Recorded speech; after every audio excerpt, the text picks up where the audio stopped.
you might know this exercise here, right?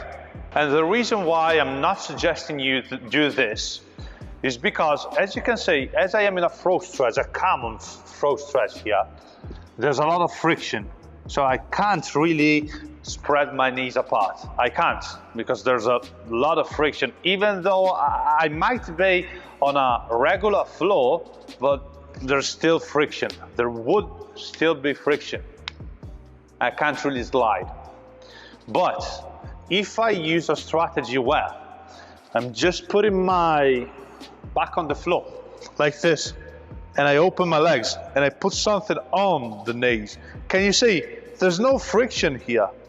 It's just the force of gravity plus the assistance of the weight that is helping me get further into the stretch.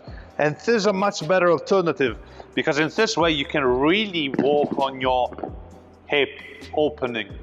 There's a useful variation of the frog stretch, which is the one leg frog stretch. When I straighten one leg, the friction becomes less and I can slide with my foot. So what I want you to do now is this: one knee on the floor, one foot on the mat, externally rotated. So it means that I do want to look up with my foot. Now guys, a couple of things are really important. This knee has to stay on the same line as that foot. So as I slide into the stretch, I don't want to move the foot from the ideal line of this knee.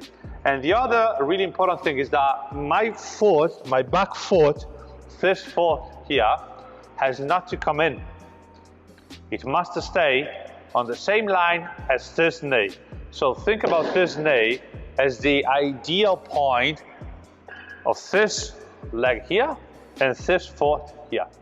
All right, so this foot is in line with the knee, that foot remains in line with the knee. Guys, your hips have to stay on the same line of this as this knee and this foot. So don't sit down like over here. Don't drive your hips down. Move your hips forward instead. Make sure that you got surface. Can you see? I can move my foot out. I don't have the foot off the mat. I got my foot with half of the mat available because I do want to get further into the stretch. Relax a little, push your hips in front of you, push your hips in front of you, and get a little deeper. Arch the back and slide out with the foot. Hey, if you want to improve your legs, hips, lower body flexibility in general, and you also want to master the splits, in this book you can find all the exercises you need. This is called Split Sacking, and you can find it on Amazon right now.